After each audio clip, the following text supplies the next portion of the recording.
Hello everyone, this is Tanu Tiptan and today we will discuss about on the topic of organization structures unit number 3 MCO 01। आप सभी को पता है MCO 01 का ये syllabus हमने स्टार्ट किया है। 20 चैप्टर्स को हम डिस्कस करेंगे। देखो बाकी सभी सब्जेक्ट के चैप्टर्स को आप देख सकते हैं, जैसे कि इंटरनेशनल हो गया, जीएसटी हो गया, मैनेजमेंट अकाउंटिंग हो गया, ह्यूमन रिसोर्स हो गया, ठीक है, आपका फाइनेंशियल मैनेजमेंट हो गया, इनकम टैक्स हो गया, ये सभी सब्जेक्ट हो चुके हैं। अब हम पहुंच चुके हैं हमारे नेक्स्ट यूनिट के ऊपर जिसका नाम है ऑर्गेनाइजेशन थ्योरी एंड बिहेवियर। इस टॉपिक को, इस बुक को भी हम कंप्लीट करेंगे। आज हम पहुंच चुके हैं यूनिट नंबर 3 पर जिसका नाम है ऑर्गेनाइजेशन स्ट्रक्चर। देखो ऑर्गेनाइजेशन के इंट्रोडक्शन भी हमने दे चुके हैं और जो थ्योरीज है आप देख पा रहे होंगे ये हमने कंप्लीट डिस्कस की थी। इसके अंदर काफी सारी थ्योरीज डिस्कस की गई है। Okay, just a minute. Okay चलिए ठीक है, अब हम स्टार्ट करते हैं आज इस चैप्टर को। बहुत आसान चैप्टर है और यहाँ से जो प्रीवियस ईयर क्वेश्चंस आए हुए हैं ना उनको भी डिस्कस करेंगे हम one by one. Last year से यहाँ से काफी सारे क्वेश्चंस आए हुए हैं और 2023 के अंदर, जून के अंदर और दिसंबर के अंदर, दोनों सेशन के अंदर यहाँ से क्वेश्चंस आए हुए हैं। पहले हम चैप्टर को डिस्कस करेंगे, देन उसके बाद हम प्रीवियस ईयर क्वेश्चंस को डिस्कस करेंगे और साथ ही साथ एक्सप्लेन किया जाएगा कि how to attempt the exam. ठीक है, क्योंकि आप सभी को पता है आपके यहाँ पर यूनिवर्सिटी के अंदर 28-25 सीट्स दी जाती है और उनके अंदर कैसे अटेम्प्ट किया जाना चाहिए, उन पेजेस के अंदर कैसे आप मैनेज करेंगे, इन सभी चीजों के अंदर हम वन बाय वन सभी चीजों के बारे में डिस्कस करते हैं। राइट, चलिए तो ऑर्गेनाइजेशन स्ट्रक्चर होता क्या है, इसकी मीनिंग को समझ लेते हैं। आप सभी को ऑर्गेनाइजेशन का मतलब पता है, जो कि हमने यूनिट नंबर 1 के अंदर डिस्कस किया था।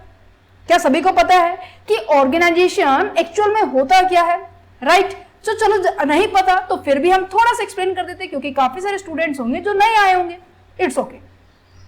देखो यूनिट नंबर आज हम कर रहे हैं 3 जिसका नाम है ऑर्गेनाइजेशन। ठीक है, कहीं जगह Z लगता है, कहीं जगह S लगता है, ये आपका स्पेलिंग आप कैसे भी लिख सकते हैं। Organisation structure.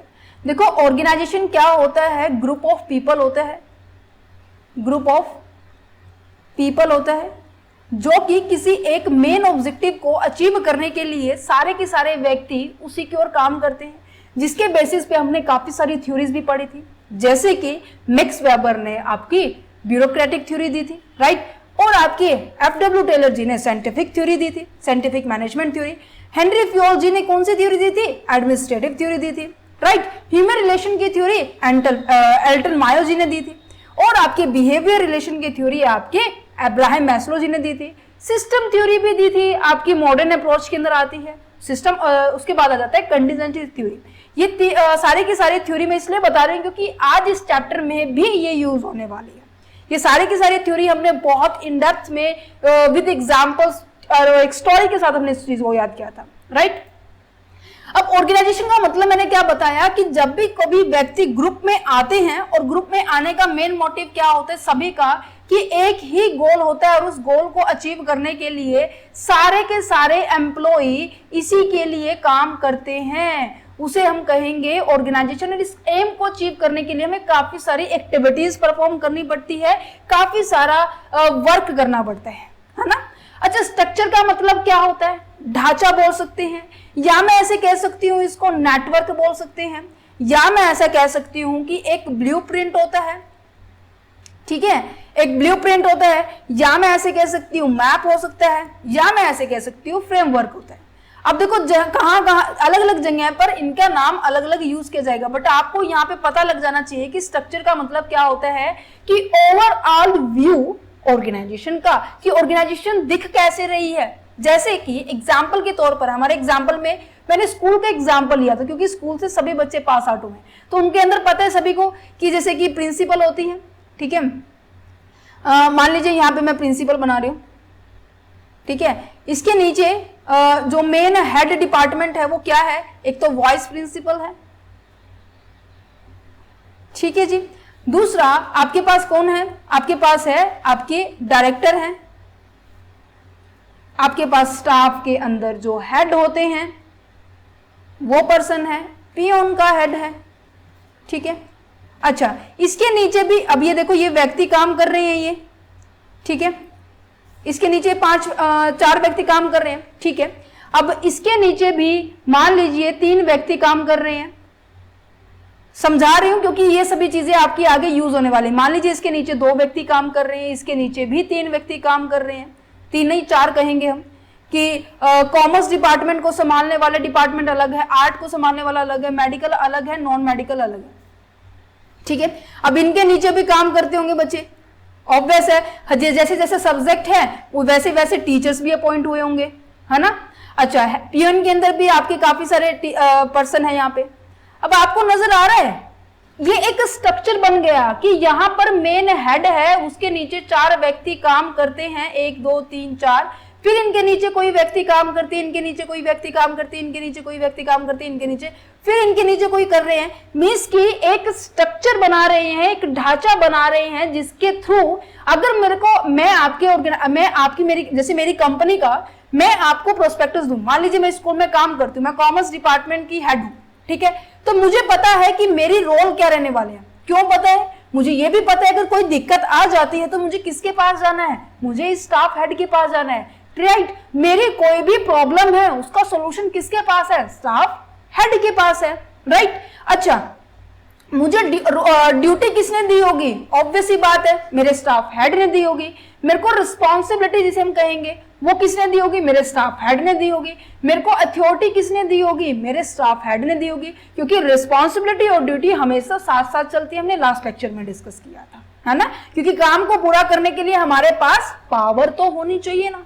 तो कहने का मतलब रोल हुआ, ठीक है, रोल हुई, रिस्पॉन्सिबिलिटी हुई, ड्यूटी हुई, अथॉरिटी हुई, या फिर मैं कहूँ कि किसको मुझे रिपोर्ट करना है, या मैं कहूँ कि कोई भी प्रॉब्लम है तो मुझे किससे सॉल्यूशन मिलने वाला है, ये सभी चीजें प्री डिफाइन होती है और क्लैरिफाई होती है, हर पर्सन को पता है। अब मैं कह रही हूँ कि यहाँ पे डायरेक्टर के नीचे जो पर्सन काम कर रहे हैं, ठीक है, पॉलिसी बनाने में, तो अगर इनको कोई दिक्कत होगी क्या वो स्टाफ हेड के पास आएंगे, नहीं ना, उनको पता है कि हमारा हेड ये है तो हमें इसके पास सोल्यूशन मिलेगा। अच्छा, इनको कोई प्रॉब्लम हुई तो ये किसके पास जाएंगे, भाई प्रिंसिपल के पास जाएंगे, राइट। समझ पा रहे हैं मेरी बात को कि जहां पर रोल रिस्पॉन्सिबिलिटी, कहां पर हमें रिपोर्ट करना है, कहां हमारी प्रॉब्लम का सोल्यूशन मिलने वाला है, क्या मेरी अथॉरिटी है, क्या मेरी ड्यूटी है, इन सब को असाइन करना, क्लियरली मेंशन करना, ये कैसे पता चलेगा, जब हम उसका स्ट्रक्चर देख पाएंगे, है ना। इवन जब हम कहते हैं ना कि कंपनी का प्रोस्पेक्टस नजर आता है तो हमें वहां पे नजर आता है कि कैसे कैसे कंपनी चल रही है। कहते हैं कि अगर कंपनी का प्रोस्पेक्टस हमारे हाथ में आ जाता है तो दैट मींस कंपनी की बहुत सारी इंफॉर्मेशन आपके पास आ जाती है। इसी तरह से ऑर्गेनाइजेशन स्ट्रक्चर होता है, अगर आपके पास स्ट्रक्चर है, ब्लूप्रिंट है, आपको नेटवर्क नजर आ रहा है, तो ऑब्वियस सी बात है आपको ऑर्गेनाइजेशन का बहुत सा हिस्सा क्या हो जाता है, समझ में आ जाता है। अब आपने कभी नोट किया हो, अगर किसी बड़े इंस्टीट्यूट के अंदर गए हो आप पढ़ने के लिए, या फिर नॉर्मली आपने मूवीज के अंदर भी देखा होगा, या फिर आपने हॉस्पिटल के अंदर बहुत ज्यादा देखा होगा कि जो ब्लूप्रिंट होता है, जो मैप होता है, रास्ता होता है, अगर कई बार होता है ना कि काफी सारे पेशेंट्स हैं बाय मिस्टेक किसी और बिल्डिंग में चले जाते हैं, तो आपको नजर आता है कि अगर आप यहाँ खड़े हैं तो आप ऐसे ऐसे जाके यहाँ पे जाके यहाँ पे आपकी एग्जिट एंट्री है ना, तो रोड मैप नजर आता है, तो जिसको इजिली कोई भी पर्सन समझ सकता है। तो ये होता है स्ट्रक्चर। और किसका स्ट्रक्चर की बात कर रहे हैं, ऑर्गेनाइजेशन की, दैट मीन्स एक पीपल्स के ग्रुप के बारे में बात कर रहे हैं, जिसके अंदर ये पता है कि कौन किसका सबऑर्डिनेट है, कौन किसका सुपीरियर है, ये सभी चीजें, हर एक चीजें क्लियरली मेंशन होती है, ठीक है। अब यहाँ पे ये पिक्चर है ना, क्यों नजर आएगी, क्यों आपको मैंने ये पिक्चर लगाई है, मैं आपको थोड़ी देर बाद समझाऊंगी। क्योंकि ऑर्गेनाइजेशन का मेन काम क्या होता है, एक टीम के अंदर काम करना, है ना। मैंने पहले ही आपको शब्द बताया था कि ऑर्गेनाइजेशन का मतलब क्या होता है, ग्रुप ऑफ पर्सन होता है, ग्रुप ऑफ पीपल होता है, जो कि क्या करने के लिए आए हैं, अपने ऑब्जेक्टिव को अचीव करने के लिए आए हैं। तो ऑब्वियस ही बात, उनके बीच में प्लानिंग भी होगी, उनकी डेवलपमेंट भी होगी, किसी चीज में कमी है तो उनको ट्रेनिंग भी दी जाएगी, उनको मोटिवेट भी किया जाएगा, उनको प्रोडक्ट के रिगार्डिंग इन्फॉर्मेशन भी दी जाएगी, उनको मिशन बताया जाएगा, ठीक है। मैनेजमेंट करने के, that means planning, organizing, staffing, directing, controlling, ये सभी प्रोसेस भी एक प्रोसेस है, राइट। हमने फर्स्ट चैप्टर के अंदर डिस्कस किया था कि ऑर्गेनाइजेशन के अंदर ऑर्गेनाइजेशन का मतलब क्या है, मैनेजमेंट का मतलब क्या है, फिर मैनेजर का क्या रोल है, राइट। मैं इन चीजों को बार बार रिपीट नहीं करूंगी, अदरवाइज हमारा बहुत ज्यादा टाइम यूज हो जाएगा, राइट। सो इंट्रोडक्शन में कैसे लिखना है, अगर आपका इस चैप्टर से क्वेश्चन आ जाता है या फिर पहले 2 चैप्टर से क्वेश्चन आ जाते हैं, हर एक में मैंने इंट्रोडक्शन लिखा हुआ है, कैसे लिखना है, क्या लिखा हुआ है, ऑर्गेनाइजेशन स्ट्रक्चर क्या है, in this sense refer to the network of the relationship among the individual and the position in organization. Individual के बीच में और एक अपने खुद की पोजीशन और दूसरों की पोजीशन के बीच में एक रिलेशनशिप होता है, राइट, कि कौन किसका सुपीरियर है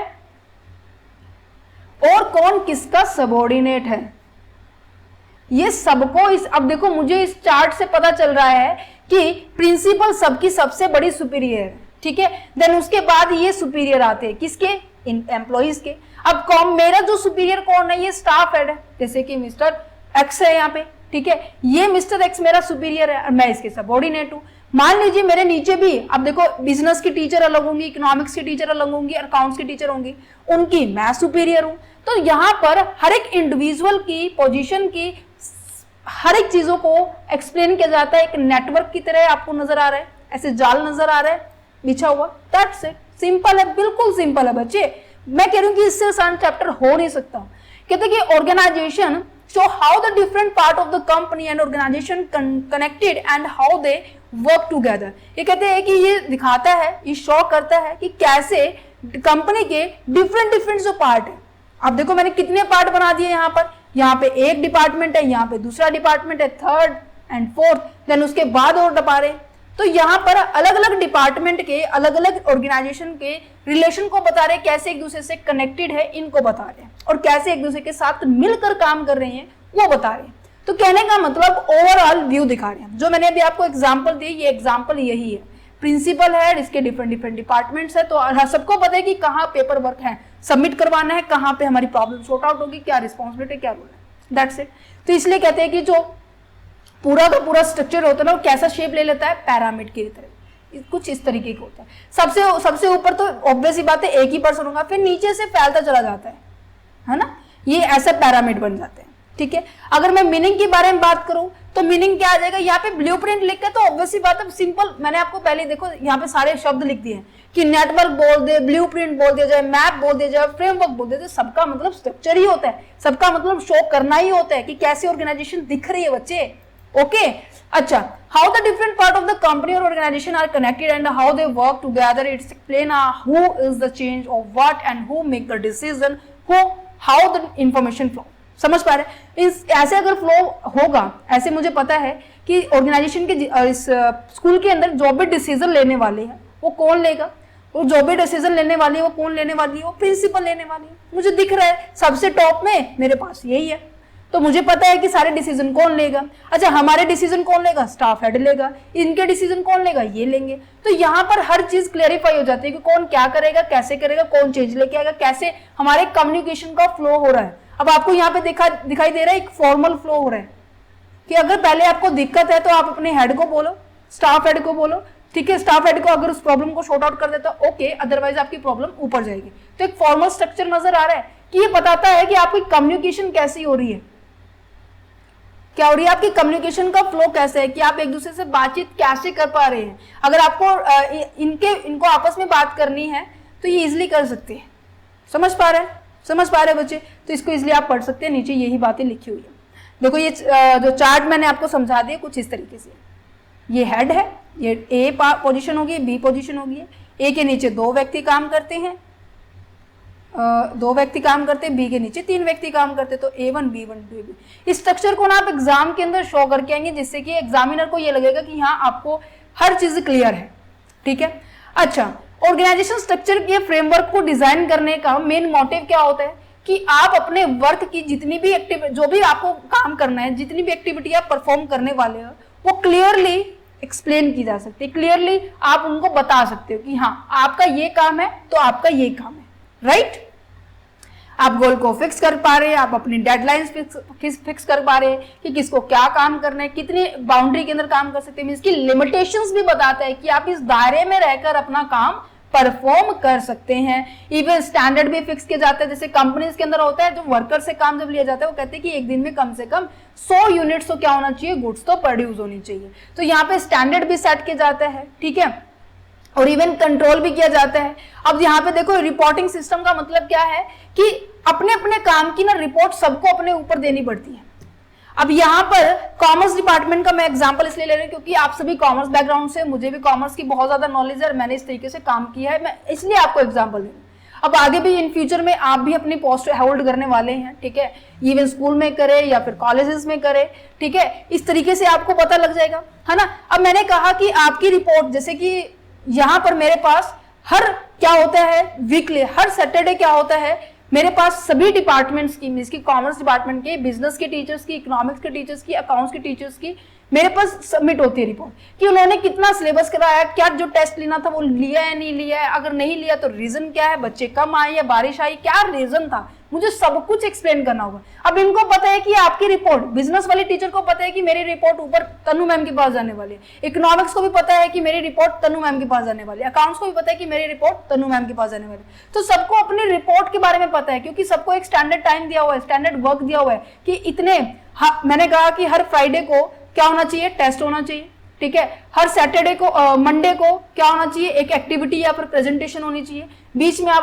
अपने सिलेबस को, अपने एक चैप्टर को कंप्लीट करवाएंगे, ठीक है, टेस्ट होने के बाद प्रेजेंटेशन या फिर पहले प्रेजेंटेशन फिर टेस्ट, ऐसा कुछ हो सकता है, वो आप अपने हिसाब से मेंटेन कर सकते हैं। तो मैंने इनको एक स्टैंडर्ड वर्क दे दिया ना, उसके हिसाब से परफॉर्म करेंगे, दैट्स इट। ये कंट्रोलिंग कहेंगे कि अगर नहीं कंप्लीट किया, मुझे रिपोर्ट से पता लग जाएगा कि इस टीचर का काम कंप्लीट है नहीं है, वो कंट्रोलिंग कहा जाएगा, ठीक है। मैं उसके ऊपर रीजन ढूंढूंगी कि वाई आप क्यों कंप्लीट नहीं कर पाए हैं काम, ऐसा क्या हुआ कि बाकी टीचर कंप्लीट कर पाए हैं आप नहीं कर पाए, उनका जेन्युइन रीजन ढूंढूंगी, राइट। अब ये मैंने बता दिया कि पूरा का पूरा होल स्ट्रक्चर एक पैरामिड की तरह नजर आता है। इतना समझ में आया बच्चे, ठीक है। अच्छा, सिग्निफिकेंट क्या है, अब जो मैंने ऊपर समझाया वो सिग्निफिकेंट में तो आता है, क्या क्या आता है कि क्योंकि ऑर्गेनाइजेशन स्ट्रक्चर क्या दिखाता है, एक मैप होता है, शो करता है हाउ द कंपनी सेटअप, कैसे कंपनी बनी हुई है भाई, किसकी क्या रिस्पॉन्सिबिलिटी है, किसकी क्या रोल्स है। ये मैं इसलिए मैंने आपको पहले बोला था कि ये जो फर्स्ट स्लाइड है वो बहुत ध्यान से समझना, क्योंकि बहुत सारे टॉप पॉइंट्स में यहाँ पे क्लियर हो चुके होंगे, ठीक है। क्या क्या इंपॉर्टेंस कह सकते हैं, मीन्स क्यों इंपॉर्टेंस भी बोल सकते हैं, सिग्निफिकेंस को, और हम ये भी कह सकते हैं कि बेनिफिट्स क्या हैं, हम ये भी कह सकते हैं, और सिग्निफिकेंट हो गए, बेनिफिट हो गए, इंपॉर्टेंस हो गई, तीनों नाम एक ही है, सबका आंसर यही आने वाला है कि रोल एंड रिस्पॉन्सिबिलिटी क्लियर होने वाली है, बेटर कम्युनिकेशन हो सकता है, हम अपनी एफिशिएंसी को इंप्रूव कर सकते हैं, कैसे इंप्रूव कर सकते हैं, मैं रिपोर्ट ले रही हूँ सब बच्चों की, इवन टीचर्स की भी ले रही हूँ, मैं उनके ऊपर कंट्रोल कर रही हूँ, अगर मैं उनकी प्रॉब्लम्स को इजीली हैंडल कर पा रही हूँ, मैं उनको समझ पा रही हूँ, वो मुझे समझ पा रहे हैं, तो एक ऑब्वियस ही बात है हम दोनों के बीच में क्या होगा, कोलैबोरेशन होगा, मींस की कॉपरेशन होगा, हम दोनों एक दूसरे से समझ पा रहे हैं, तो एफिशिएंसी ऑब्वियस ही बात है इंक्रीज होने वाली है। हम एक उनको टास्क दे रहे हैं कि आपको एक हफ्ते के अंदर एक चैप्टर, उनकी प्रेजेंटेशन और उनका टेस्ट, ये तीनों चीजें एक साथ कंप्लीट होनी चाहिए, तो एक टास्क है भाई, राइट। जैसे मेरे लिए अब तुम्हारे पास एक टास्क है कि मुझे विद इन 20 डेज के अंदर MCQ01 कंप्लीट करवाने, और आपकी एग्जाम होने से पहले आपको MCQ01, MCQ02, MCQ03, MCQ02 है ही actually 3 and 4 and 5 and 6 and 7, ये सारी की सारी कंप्लीट करवानी, ये मेरे लिए टास्क है भाई, राइट। सो चलो, तो हर एक, जिसके कारण क्या मेरी एफिशिएंसी भी इंक्रीज होगी, आपकी एफिशिएंसी भी इंक्रीज होगी, आप डेली बेसिस पे इस तरीके से लेक्चर अभी से लगाना शुरू कर रहे हैं, तो that's it. Growth and scaling की बात की जाए तो मीन्स की हर एक दिन एक नया रोल अदा करना पड़ता है, जैसे कि अब इंडिपेंडेंस डे आ रहा है, कल का, आज जैसे कि आज इंडिपेंडेंस डे कल नहीं है, तो आज जैसे कि क्या है, आपको एक रोल दे दिया कि आपको स्टूडेंट से इस तरीके की एक्टिविटी परफॉर्म करवानी है, कैसे भी करो बट करवानी है, तो आप उसके अंदर कुछ नया सीख रहे हो, ये ऑब्वियस है, आप कोई भी न्यू रोल अदा कर सकते हो। इसी तरह से कंपनी में भी कई बार क्या होता है कि आपको एक मौका दिया जाता है कि आप अपनी परफॉर्मेंस को एनहांस कर सकते हो, ठीक है। डिसीजन मेकिंग, सबको पता है कि डिसीजन कौन लेगा, यहाँ पे मैंने बताया सबसे मेन डिसीजन जो ऑर्गेनाइजेशन की पॉलिसी हो गई है, एप्लीकेशंस हो गई है, या फिर मैं कहूँ कि रूल्स हो गए, कौन बनाएगा, प्रिंसिपल से अप्रूवल मिलेगी तब जाके आपको, तो कहीं ना कहीं कंफ्यूजन जो है, या फिर मैं डिसीजन के रिगार्डिंग डिले की बात करूं तो वो नहीं होने वाले, क्योंकि सबको पता है डिसीजन कौन लेने वाला है, राइट। ओके जी, अब बात कर लेते हैं कंपोनेंट के बारे में। कंपोनेंट इसके बच्चे आपके 4 है, बहुत आसान चैप्टर है, अगर मैं बोलूं तो इससे आसान, मैं फिर दोबारा से बोलूं इससे आसान चैप्टर नहीं हो सकता। अगर ये चैप्टर समझ में आ गए तो ऑब्वियस ही बात है नेक्स्ट आने वाले सभी चैप्टर्स धीरे धीरे इजिली से समझ में आने शुरू हो जाएंगे। सबसे पहले क्या है, डेलीगेशन ऑफ अथॉरिटी, दूसरे नंबर पे क्या है, डिवीजन ऑफ लेबर कह सकते हैं, वर्क कह सकते हैं, कुछ भी कह सकते हैं, ठीक है। कभी आप कंफ्यूज हो जाएं कि मैम ये क्या हो गया, ठीक है। 4th नंबर पे क्या है,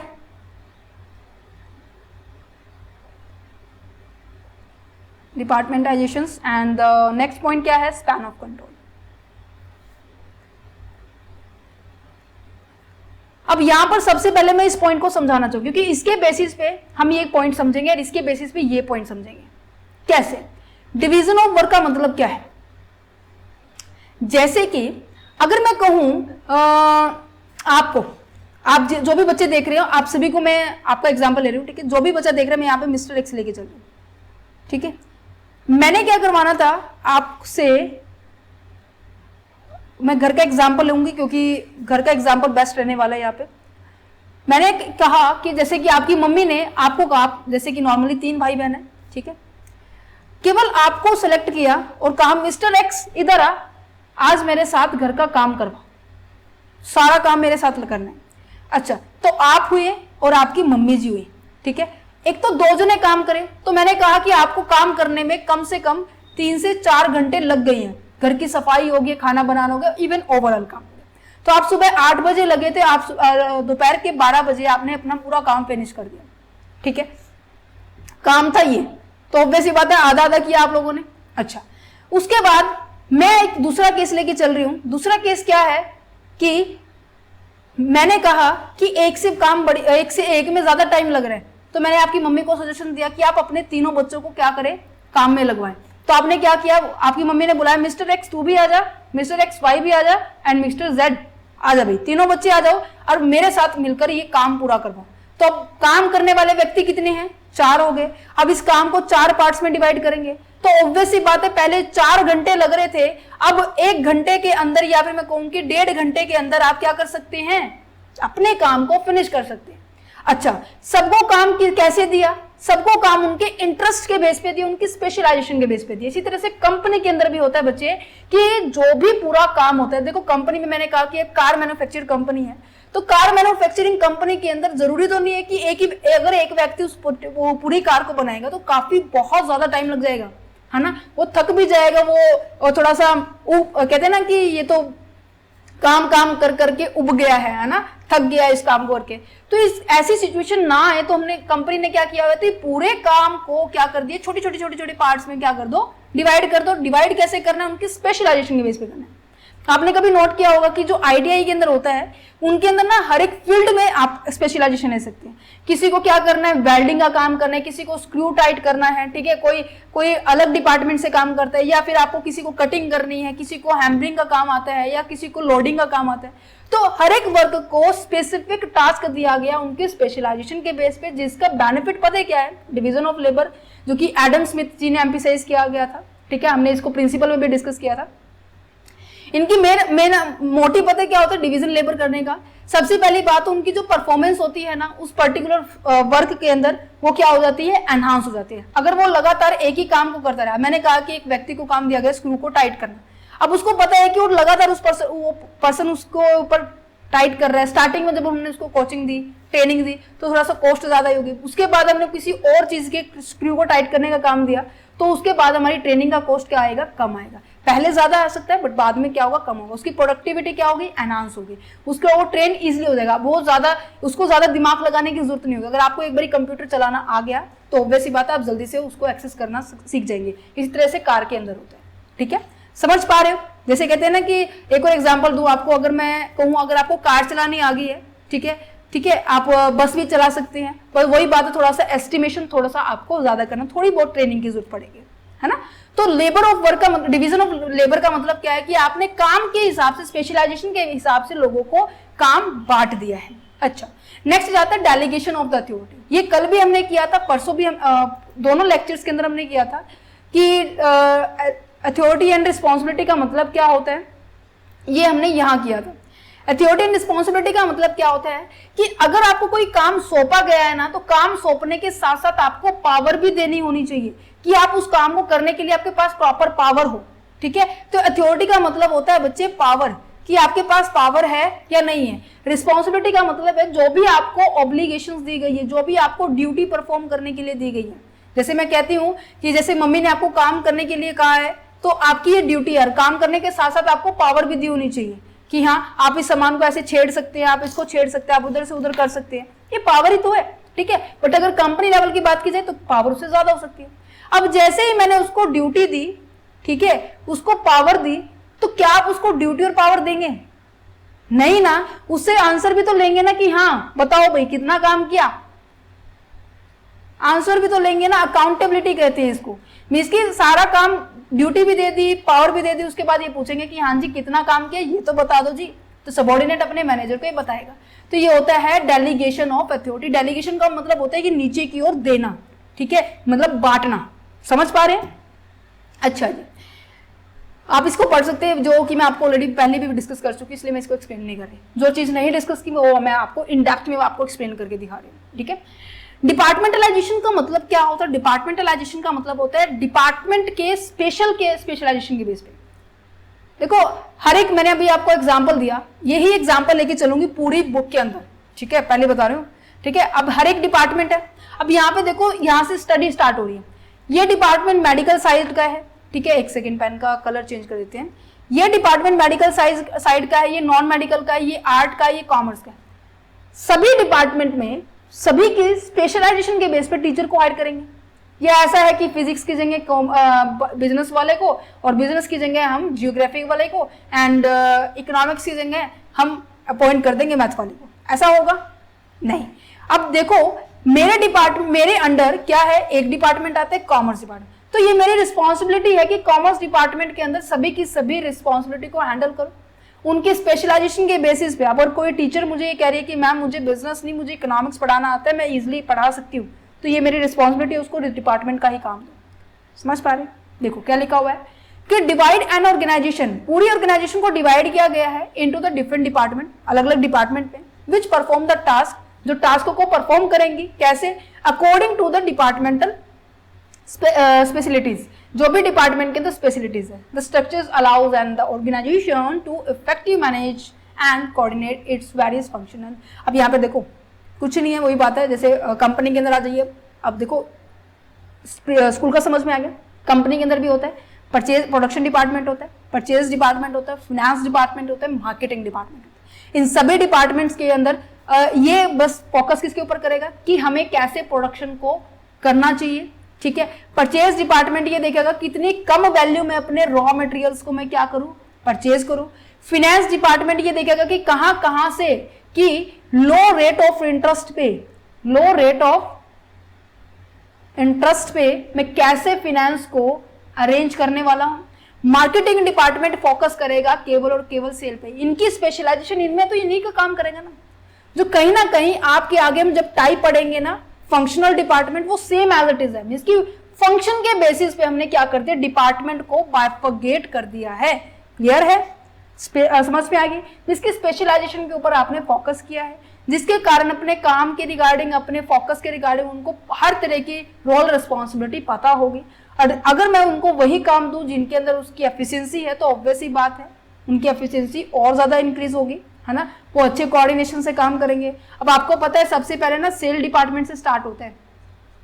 अगर आपके ऑर्गेनाइजेशन के अंदर ये पूछे ना कि आपका ऑब्जेक्टिव क्या, तो सेल डिपार्टमेंट सेट करेगा कि आपको कितना सेल करना है। उसके बाद आ जाता है आपके प्रोडक्शन डिपार्टमेंट, तो यहाँ पे कोऑर्डिनेशन बनता है। अगर सेल डिपार्टमेंट ने ये बताया कि मुझे अब की बार 1 लाख यूनिट को क्या करना है, सेल करना है, तो वो तभी तो करेगा भाई, जब तक प्रोडक्शन होगी तभी तो करेगा ना। अगर प्रोडक्शन ही नहीं हुई तो क्या वो सेल कर पाएगा?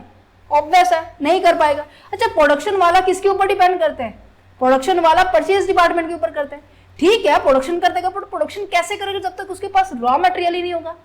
समझ पा रहे हैं? मींस कि इनके बीच में कोऑर्डिनेशन होता है, इनके बीच में तालमेल बनता है, और वो तालमेल हमारा स्टार्टिंग से सेल से शुरू होता है, प्रोडक्शन, परचेज, कैश, कैपिटल, इनसे खत्म हो जाता है। ठीक है, समझ पा रहे हैं? अच्छा, ये भी आ गया समझ में, डिपार्टमेंटलाइजेशन और ये जो delegation of authority, departmentalisation. Span of control की अगर बारे में बात करूं तो पता है क्या होता है, इसमें ये देखा जाता है कि एक व्यक्ति के अंदर, ध्यान से सुनना लाइन को, एक व्यक्ति के अंदर कितने पर्सन काम कर रहे हैं। मीन्स कि मान लीजिए 2 एग्जाम्पल ले रही हूं, 1 2 3, एक है ये और इसके अंदर है 1 पर्सन।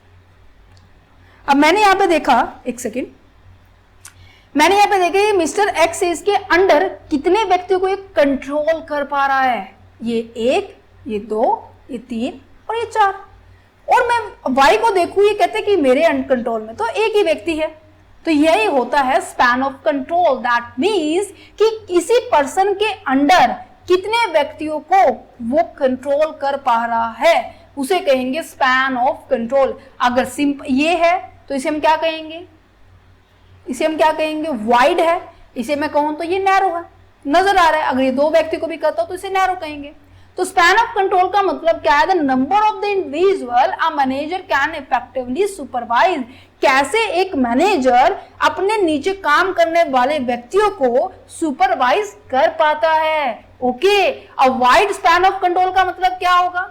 अब देखो, मैं एक वही बात है ना, यहाँ पे जैसे आपने इसको समझाया, मैंने एक व्यक्ति को इतना सारा काम दे दिया तो ऑब्वियस सी बात है इनके पास कम कम टाइम दे पाएगा वो। अब इसके पास है ही दो व्यक्ति तो ऑब्वियस सी बात है इनके पास ज्यादा टाइम होगा एज कंपेयर टू इस डिपार्टमेंट के, है ना। तो यहां पर सुपरविजन कम कम होगा, यहाँ पे सुपरविजन ज्यादा ज्यादा होगा। सुपरविजन का मतलब क्या है, इनके ऊपर निगरानी के बारे में बात की जा रही है। राइट, समझ पा रहे हैं, मैं बहुत आसान लैंग्वेज में आपको समझा रही हूँ। इवन इतने बड़े लेवल पर आकर इतने बच्चों की तरह समझाना बहुत अलग सी बात हो जाती है। बट फिर भी मुझे लगता है कि हाँ, आप ग्राउंड लेवल से स्टार्ट कर रहे हैं, आपको ऐसी टर्म्स पहले नहीं पढ़ी होगी, तो ऑब्वियस सी बात है आपको समझाना हमारी रिस्पॉन्सिबिलिटी। अगर सेशन अच्छा लग रहा है तो प्लीज सेशन को लाइक कीजिए, बच्चों के पास शेयर कीजिए।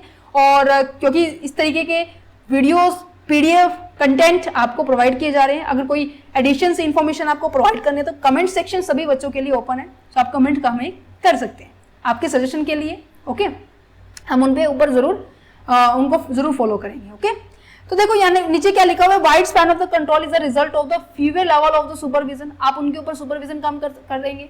कम्युनिकेशन की जो फैसिलिटीज होती है, जो फैसिलिटेट्स हैं, वो हम उनसे कम करेंगे। ओनली आप क्या कर सकते हो, लिमिटेड आपके पास टाइम होने के कारण तभी सुपरविजन कम हो रहा है। कुछ कुछ लोगों के ऊपर थोड़ा थोड़ा टाइम देंगे। अगर नैरो स्पैन है, इसकी थोड़ा सा छोटे छोटे एरिया में, तो आपके पास काफी सारा सुपरविजन है, काफी सारा टाइम है, ये आ गया। ठीक है, इस स्पैन ऑफ कंट्रोल को ना आपने दो तरीके से डिवाइड किया गया। पहला तरीका तो ये है नैरो और वाइड के केस में, दूसरा तरीका है फ्लैट एंड टॉल के केस में। फ्लैट का मतलब ये होता है इस तरीके से कि एक लाइन है बस। टॉल का मतलब होता है कि इसके नीचे भी काफी सारे हैं। दिखाती हूं मैं आपको, कुछ इस तरीके से नजर आ रहा है। फ्लैट का मतलब होता है ऐसे वाइड में हो गया, ठीक है, बट टॉल का मतलब होता है ऐसे वर्टिकली। इसको मैं वाइड नहीं कहूंगी, इसको मैं हॉरिजॉन्टल और इसको वर्टिकल। ठीक है, जहां पर काफी सारी ग्रुप्स बनते हैं, ठीक है, उसे हम वर्टिकल कहेंगे। जहां पर एक ही ग्रुप बन रहा है, इसका एक ही ग्रुप है, तो उसे हम कहेंगे फ्लैट। ठीक है, आप इसको रीड कर लेना। ओके, अच्छा जी, अब बात कर लेते हैं type of organization. Type of organization का मतलब क्या है, इसमें से एक तो पॉइंट मैं आपको समझा चुकी हूं, क्या है जो मैंने डिपार्टमेंटल के अंदर बताया, फंक्शनल स्ट्रक्चर। मींस कि जब पूरी एक प्रोडक्ट, मान लीजिए एक प्रोडक्ट है, ओके, चलिए एक एग्जांपल लेते हैं जिसके थ्रू हम फंक्शनल स्ट्रक्चर को और हमारे डिविजनल स्ट्रक्चर को हम बाइफर्केट करेंगे। ठीक है, देखो यहां पे प्रोडक्ट एक है, मान लीजिए कोई कंपनी है गारमेंट्स के अंदर डील करती है। प्रोडक्ट 1 का नाम मैं ले लेती हूं, मान लीजिए जींस। ये जींस में डील करती है। ठीक है, अब जींस को प्रोड्यूस करना है मुझे, प्रोड्यूस करने के लिए प्रोडक्शन डिपार्टमेंट होगा, राइट। ठीक है, रॉ मटेरियल परचेज करने के लिए परचेज डिपार्टमेंट होगा, राइट। अच्छा, इसको सेल करने के लिए सेल डिपार्टमेंट या फिर मैं कह सकती हूं मार्केटिंग डिपार्टमेंट होगा नहीं होगा। तो कहने का मतलब एक प्रोडक्ट है, उसके बेसिस पर हमने क्या कर दिया, डिपार्टमेंट को बांट दिया उनके फंक्शंस के बेसिस पे, उनके काम करने के बेसिस पे, जो मैं आपको थोड़ी देर पहले डिस्कस कर चुकी हूं डिपार्टमेंटलाइजेशन में। ठीक है, एक एग्जांपल मैं लेती हूं कि प्रोडक्ट वही सेम है, गारमेंट कंपनी है, वो जींस के अंदर भी डील करती है, ठीक है, वो शूज के अंदर भी डील करती है, वो क्या करती है, मान लीजिए फास्ट फूड के अंदर भी डील करती है। ठीक है, वो तीनों आइटम में डील करती है। अब तो ऑब्वियस है ये इनके ऊपर, प्रोडक्ट के ऊपर यहां पे फोकस किया जाएगा,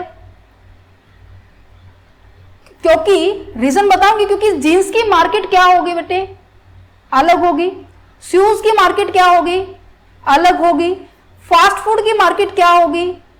अलग होगी, क्योंकि इन सबको पता है कि हमारी डिफरेंट डिफरेंट मार्केट है, तो डिफरेंट डिफरेंट कस्टमर होंगे ना, है ना। तो यहां पर प्रोडक्ट के डिविजनल के अंदर क्या किया जाता है? प्रोडक्ट के ऊपर फोकस किया जाता है। यहां पर प्रोडक्ट के ऊपर फोकस करने के बाद फिर डिपार्टमेंट बनती है। ध्यान से मेरी लाइन सुनना, यहाँ डिविजनल के अंदर क्या होता है? पहले प्रोडक्ट के ऊपर फोकस किया जाता है, फिर उसके बाद फंक्शनल के ऊपर फोकस किया जाता है कि फिर अलग अलग डिपार्टमेंट बनते हैं। प्रोडक्शन बन गया, परचेज बन गया, सेल हो गया, मार्केटिंग हो गया, अलग अलग बनते हैं, ठीक है। क्योंकि सबकी प्रोडक्ट की अलग अलग मार्केटिंग होगी, अलग अलग प्रोडक्शन होंगे, अलग अलग परचेज के लिए रॉ मटेरियल किए जाएंगे। यहां पर फंक्शनल के अंदर यहाँ पे जो फंक्शन है उनके ऊपर फोकस किया गया। क्या मेरी बात इतना समझ पाया? अगर यस तो प्लीज बताइए जल्दी से फटाफट। यस, तो चलो बढ़ते हैं आगे। तो देखो क्या लिखा हुआ है, अरे कहां गया, ये देखो। फंक्शनल का मतलब क्या है कि when the units and the sub units of the activities are created in the organization on the basis of function. यहाँ पे यही लाइन इंपॉर्टेंट है कि ऐसी ऑर्गेनाइजेशन अपने डिपार्टमेंट को डिवाइड करती है किसके बेसिस पे? स्पेसिफिक फंक्शन और टास्क के बेसिस पे। जैसे मार्केटिंग हो गया, फाइनेंस हो गया, प्रोडक्शन हो गया, ह्यूमन रिसोर्स हो गया, ठीक है, ठीक है। अच्छा, अब यहां पर आपको एक बात नजर आ रही है, आई होप आप सभी ने नोट भी कर ली होगी कि अगर जब भी डिफरेंट डिफरेंट प्रोडक्ट होंगे तो हम कौन से मेथड का यूज करेंगे? डिविजनल स्ट्रक्चर हम ड्रॉ करेंगे। अगर हमारा प्रोडक्ट क्या है? एक है, प्रोडक्ट हमारा एक है, स्मॉल स्केल के अंदर है, तो हम क्या करने वाले हैं? हम फंक्शनल के ऊपर फोकस करेंगे। तो नेक्स्ट पॉइंट क्या है? एप्लीकेशंस क्या होने वाली स्ट्रक्चर की? वहां पे यूज करते हैं जहां पर smaller to the medium size of the organisation होती है, where the specialisation and the efficiency in the specific functions are the important. Every person is a professional. हर एक व्यक्ति क्या होगा? अपने वर्क के अंदर प्रोफेशनल होता है। हर एक वर्क के मींस की ऑब्वियस है यार कि देखो मार्केटिंग वालों को मार्केटिंग का पता है कि हाँ कस्टमर कैसे हमारी और अट्रैक्टिव होगा, क्या डिस्काउंट देने से, या फिर उसको कैसे good quality product at the low rate पे, ठीक है। परचेज वालों को ये पता है कि हमें कैसे परचेज करना होगा। तो सभी बच्चे, अब देखो किसी किसी ने एमकॉम के अंदर, एमकॉम भी बच्चे स्पेशलाइजेशन से होते हैं, अगर आपको नहीं पता तो एमकॉम मार्केटिंग से होती है, एमकॉम फाइनेंस से होती है, एमकॉम टैक्सेशन से होती है। अब सभी बच्चे अपने अपने वर्क में प्रोफेशन जो स्पेशलाइजेशन जो सब्जेक्ट है वो सेकेंड ईयर में आके लेते हैं या नहीं लेते हैं? तो यहाँ पे भी यही है, हर एक डिपार्टमेंट अपनी प्रोफेशन के हिसाब से अपने डिपार्टमेंट को संभालते हैं, जिसके कारण उनकी एफिशिएंसी होगी है, उनकी काम करने की जो एक्यूरेसी होगी वो ऑटोमेटिकली क्या हो जाती है? इंक्रीज हो जाती है। क्लियर है? समझ में आ रहा है? ये चार्ट आपको याद रखना है। मेन हेड है, सबके फंक्शन के बेसिस पे क्या कर दिया? एक प्रोडक्ट के ऊपर फोकस किया, ठीक है। एक प्रोडक्ट के लेने के बाद हमने अलग अलग डिपार्टमेंट को डिवाइड कर दिया। बट डिविजनल के बारे में बात की जाए तो डिविजनल फोकस करता है आपके स्पेसिफिक प्रोडक्ट लाइन के ऊपर कि आपका प्रोडक्ट लाइन क्या है। आपके अगर डिफरेंट डिफरेंट प्रोडक्ट लाइन है, एक जगह मैंने आपको बताया जींस है, एक जगह आपकी क्या है शूज, एक जगह फास्ट फूड है, तो सबकी मार्केटिंग होगी, सबके जियोग्राफिकल एरिया होगा, सबके कस्टमर होंगे, सबकी परचेजिंग होगी, सब कुछ अलग अलग होगा। तो ऑब्वियस ही बात है यहाँ पे प्रोडक्ट के ऊपर फोकस किया, फिर उसके बाद हमने डिपार्टमेंट को डिवाइड कर दिया। क्लियर है? ये तब यहाँ पे ना कार का एग्जाम्पल दिया हुआ है, एसयूवी है, ट्रक है, सीडेंस है, इनकी बारे में बात की जाए सबकी मार्केटिंग अलग अलग है, सबके सेल्स डिपार्टमेंट, कॉपीराइट्स और अगर बात की जाए डिजाइन, सब कुछ अलग है। समझ पा रहे?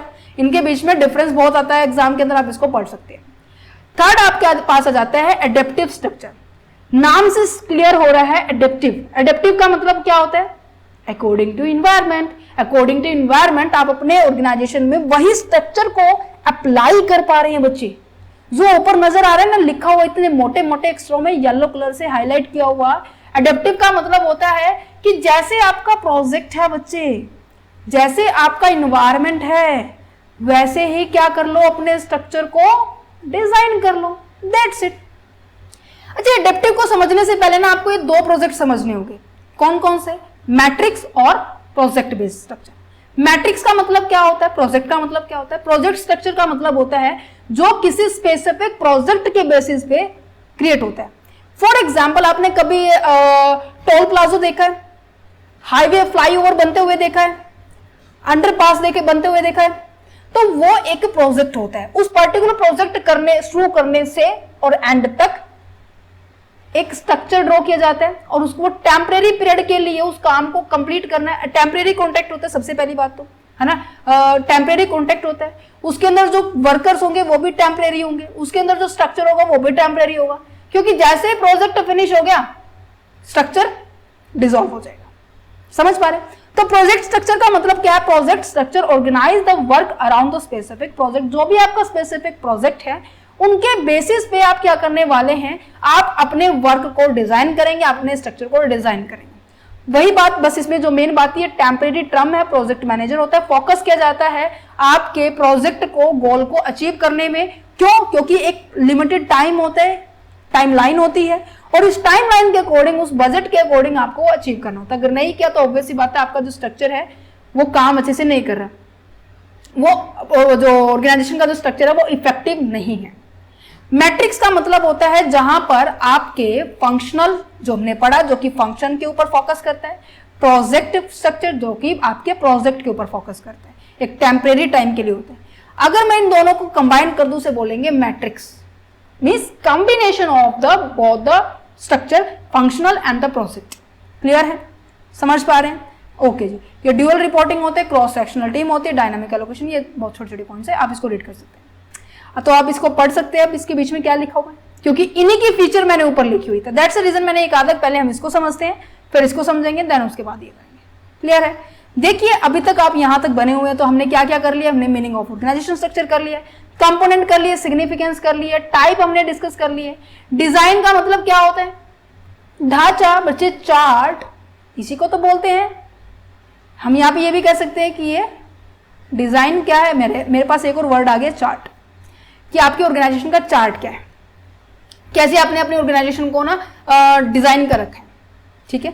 जैसे कभी कोई बिल्डिंग बनती है ना, कोई कॉम्प्लेक्स खुलता है, तो उसका बाहर ऐसे लोगो मतलब पोस्टर लगता है, पैम्पलेट लगता है कि ये कुछ इस तरीके से दिखने वाले हैं, यहाँ से ये कुछ बाहर का जो स्ट्रक्चर है ऐसा है, ठीक है, नीचे अंडरग्राउंड है, यहाँ पे कुछ ऐसा नजर, मतलब कि आपको बाहर ओवरव्यू दिखाना। मिलो, एक और पॉइंट आ गया, ओवर व्यू। अब आप ये ध्यान रखना इन शब्दों को, बहुत बहुत बहुत इंपॉर्टेंट है। ठीक है? ठीक है जी। अब आप पढ़ लेते हैं डायमेंशनल और इफेक्टिवनेस, देन उसके बाद पीवीक्यू डिस्कस करेंगे। ओके, देन हमारा चैप्टर हो जाएगा फिनिश। ये भी हो गया, ये भी हो गया। अब बात कर लेते हैं dimensions of the organization structure. Dimension का मतलब क्या हो, कि कैसे ये फैला हुआ है। डायमेंशन क्या होता है? स्कोप के बारे में बात की जा सकती है। स्कोप क्या है हमारे ऑर्गेनाइजेशन स्ट्रक्चर का? देखो, फॉर्मलाइजेशन का मतलब क्या होता है, फर्स्ट पॉइंट। नेक्स्ट क्या है? सेंट्रलाइजेशन का मतलब क्या होता है? और हमारे पास थर्ड क्या है? Complexity, second and third. मैं आपको अगर एक लाइन में समझाऊं ना, बहुत आसान पॉइंट है। फॉर्मलाइजेशन का मतलब क्या है कि ऑर्गेनाइजेशन में ये देखा जाता है कि जो ऑर्गेनाइजेशन है वो अपने रूल्स, वो अपना जो भी प्रोसेस है, वो अपने जो रिटन डॉक्यूमेंट, जो पॉलिसीज हैं, कितना फॉलो कर रही है। That's non is non formalisation. ये देखा जाता है कि कितनी फर्म अपनी कंपनी के रूल, रेगुलेशंस, पॉलिसी, प्रोसीजर, ये जो भी डॉक्यूमेंट में लिखा हुआ है, अगर उनको बहुत स्ट्रिक्टली फॉलो कर रही है, दैट मीन्स ऑर्गेनाइजेशन के अंदर बहुत ज्यादा फॉर्मलाइज स्ट्रक्चर है। अब आपने एक पॉइंट पढ़ा होगा कि formal and informal.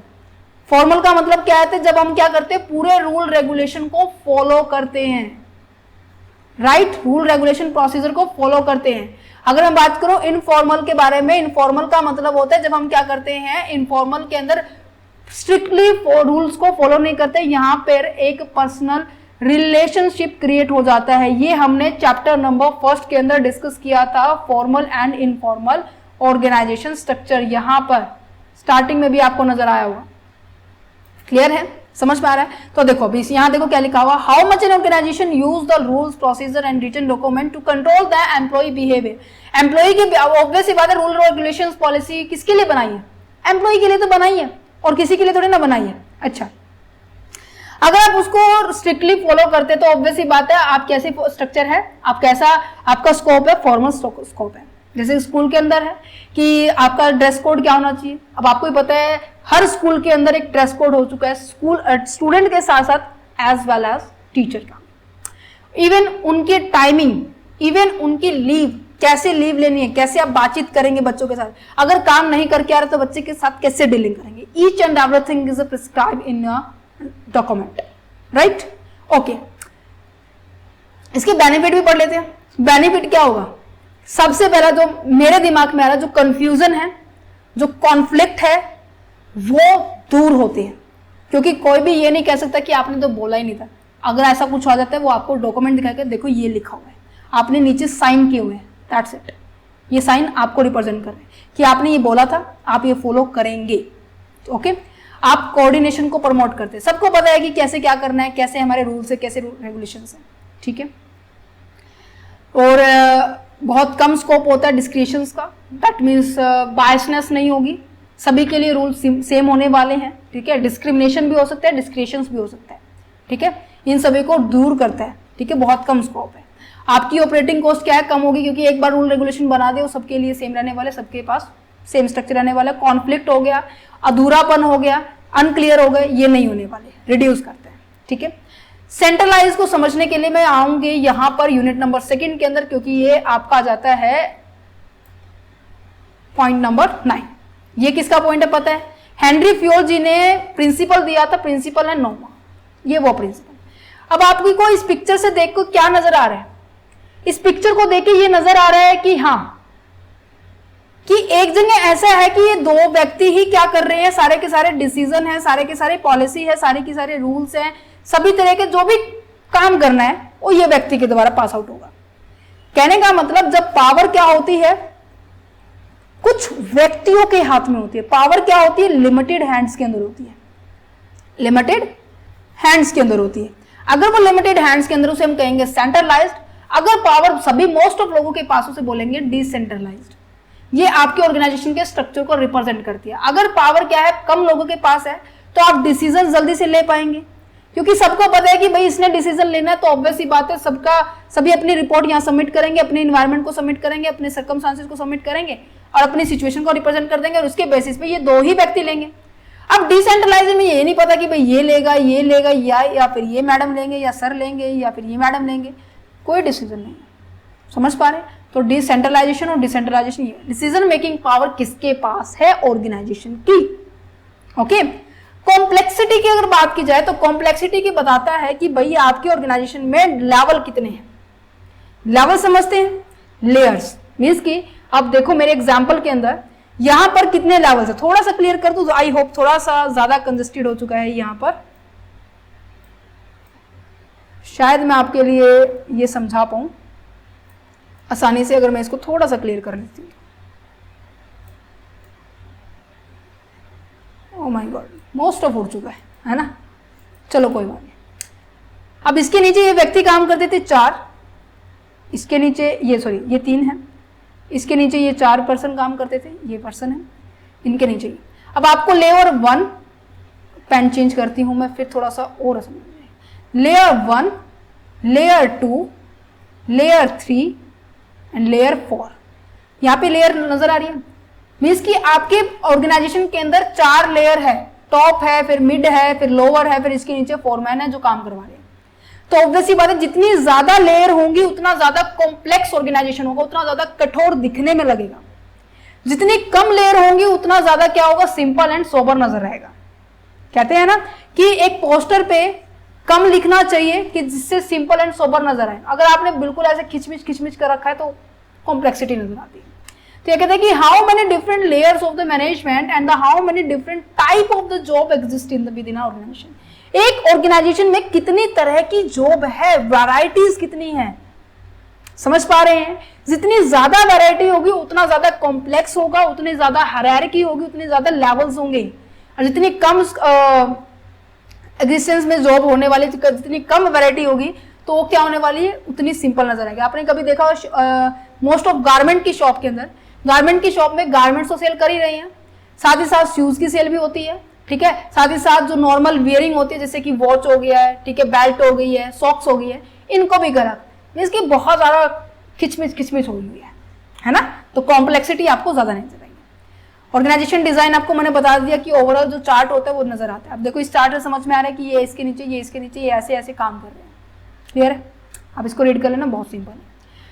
Last point आ जाता है हमारे पास ऑर्गेनाइजेशन इफेक्टिवनेस। ऑर्गेनाइजेशन इफेक्टिवनेस का मतलब क्या है कि आपने जो गोल रखा था, क्या वो गोल on the time, on the budget, क्या आपने वो अचीव किया है?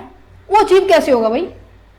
वो अचीव कैसे होगा जब आप अपनी ऑर्गेनाइजेशन के अंदर एक बढ़िया प्लानिंग की होगी, बढ़िया ऑर्गेनाइजेशन की होगी, बढ़िया स्टाफिंग की होगी, बढ़िया तरीके से रूल एंड रेगुलेशन को फॉलो किया होगा, role and responsibility clearly define की होगी। यही तो कारण है भाई, आपका कम्युनिकेशन लेवल बहुत अच्छा है। अगर किसी को दिक्कत है तो ऑन द स्पॉट आपने प्रॉब्लम को सॉर्ट आउट की। ये जो मैं पॉइंट आपको बता रही हूं ना, यही इसका आंसर है। ऑर्गेनाइजेशनल इफेक्टिवनेस का मतलब क्या है कि आपकी परफॉर्मेंस को रिप्रेजेंट कर रहा है कि आपकी परफॉर्मेंस है क्या भाई, मींस कि कंपनी की परफॉर्मेंस एक्चुअल में क्या है। अगर कंपनी की परफॉर्मेंस बढ़िया है तो कैसे शो करेगी कि आपके जो एम्प्लॉई है, आपके जो एम्प्लॉई है वो सेटिस्फाइड होंगे, वो कंपनी को छोड़ के नहीं जाएंगे। अगर आपकी परफॉर्मेंस अच्छी है तो आपके जो कस्टमर है वो बार बार आपकी जो शोरूम है, शॉप है, वो वहां पर विजिट करेंगे। अगर आपकी परफॉर्मेंस अच्छी है तो आपके सेल हो गए, आपका प्रॉफिट हो गए, ये सभी क्या होंगे? एनहांस होंगे। परफॉर्मेंस कैसे अच्छी होगी भाई? अगर आप इन सभी चीजों को मेंटेन कर पा रहे हैं, that's known as the performance. तभी तो हम कहेंगे कि हाँ, परफॉर्मेंस कैसे पता चलेगी? एम्प्लॉई हो गया, कस्टमर हो गया, सेल हो गया, प्रॉफिट हो गया, टर्न हो गया, इन सबको मेजर किया जाता है। उसी को कहेंगे कि ऑर्गेनाइजेशन कितना इफेक्टिव है, कितना इफेक्टिव ऐसे काम कर रहा है, कैसे कर रहा है, इन्हीं से पता लग सकता है। ओके, देखो क्या लिखा हुआ है, जो मैंने आपको बताया ना वो सभी चीजें लिखी हुई है। क्या लिखा हुआ है? Organisation effectiveness is about how well a company और organisation is doing its job and reaching its goal. कैसे कंपनी काम कर रही है और कैसे अपने गोल को अचीव कर रही है। ठीक है, समझ में आ रहा है? ठीक है, ये काफी सारे कंपोनेंट है जो कि बताता है कि कंपनी इफेक्टिवनेस है या नहीं। देखो, एम्प्लॉय का सेटिस्फेक्शन, कस्टमर का सेटिस्फेक्शन, ऑर्गेनाइजेशन की प्रॉफिटेबिलिटी होगी, ऑर्गेनाइजेशन की ग्रोथ हो गई है। ठीक है, ऑर्गेनाइजेशन की प्रोडक्टिविटी होगी। प्रोडक्टिविटी का मतलब क्या है कि कितना अच्छे तरीके से आप अपने प्रोडक्ट को प्रोड्यूस कर रहे हैं, कितनी कम कॉस्ट पे आप उनको दे रहे हो। ठीक है, क्या आपका प्रोडक्ट इनोवेटिव है या फिर वही एज इट इज पुराना सड़ा हुआ, पुराना सस्ता सा, या फिर मैं कहूँ कि आउटडेटेड है या नहीं है। तो इन सभी चीजों से पता चलता है कि ऑर्गेनाइजेशन क्या है, इफेक्टिवनेस है या नहीं। क्लियर है? और इनको और आपको पॉइंट्स में लिखने तो आप इस तरीके से लिख सकते हो। अचीविंग द गोल, रिसोर्सेज को कैसे यूज कर रहे हो, एम्प्लॉय सेटिस्फाइड है, कस्टमर सेटिस्फाइड है, एडेप्टेबिलिटी है। ओके, उम्मीद करेंगे जो चैप्टर है समझ में आ गया होगा। बात कर लेते हैं प्रीवियस ईयर क्वेश्चन पेपर के बारे में। प्रीवियस ईयर जो क्वेश्चंस हैं, सबसे पहले इनकी कंपोनेंट बिल्कुल अच्छे से करके जाना। अब 2024 का फिलहाल पेपर के अंदर मैंने देखा था, ठीक है, वहां पर भी ये क्वेश्चन आया हुआ था। ठीक है, आप यहाँ पे लिख सकते हैं जून 24 में भी आया हुआ था, कंपोनेंट आए हुए थे एंड उनकी फंक्शनिंग कैसे करते हैं ये क्वेश्चन आया हुआ था। इफेक्टिवनेस के ऊपर क्वेश्चन आया हुआ था। ठीक है, फिर वही बात, डिफरेंट कंपोनेंट कौन से हैं। अभी मैंने आपको कंपोनेंट समझाया ना कि डेलीगेशन ऑफ अथॉरिटी, डिपार्टमेंटलाइजेशंस, ठीक है, span of control, division of labour, ये कंपोनेंट है बच्चे। ओके, अच्छा, डिटर्मिनेंट्स के बारे में बता दिया मैंने कि क्या क्या डिटर्मिनेंट्स है जो कि आपके ऑर्गेनाइजेशन के अंदर इफेक्टिवनेस को मेजर करते हैं। ये डिटर्मिनेंट्स ही कहेंगे। ठीक है, ये डिटर्मिनेंट्स है, कभी आप सोचे कभी कुछ और है। ओके ओके जी, उम्मीद करेंगे चैप्टर आपको समझ में आ गया होगा। अगर ये आप पीडीएफ एक्सेस करना चाहते हैं आप कर सकते हैं। ₹9 आपको इस पीडीएफ के लिए पे करना होगा। ठीक है, आप अगर लेना चाहते हैं तो टीम के साथ कांटेक्ट कीजिए। WhatsApp number, email ID description में गिवन है, आप वहां पे कांटेक्ट कीजिए। टीम आपको बताएंगे आप कैसे इनको एक्सेस कर सकते हैं। ठीक है, अगर सेशन अच्छा लगा है तो प्लीज सेशन को लाइक कीजिए, काफी सारे बच्चों के पास शेयर कीजिए। ठीक है, और आप चैनल पर विजिट भी कर सकती हैं, रेगुलर बेसिस पे सीरीज आ रही है। ठीक है, क्वेश्चन पेपर पर विजिट कर सकते हैं। आपके लास्ट ईयर के पेपर को देखने के लिए आपको नजर आ रहा है अपडेटेड वर्जन जितने भी हैं इग्नू यूनिवर्सिटीज के, आपको नजर आ रहे हैं, इग्नू यूनिवर्सिटी नजर आ रही है, तो यहाँ पे सभी क्वेश्चन पेपर आपको इजिली मिल जाएंगे। सो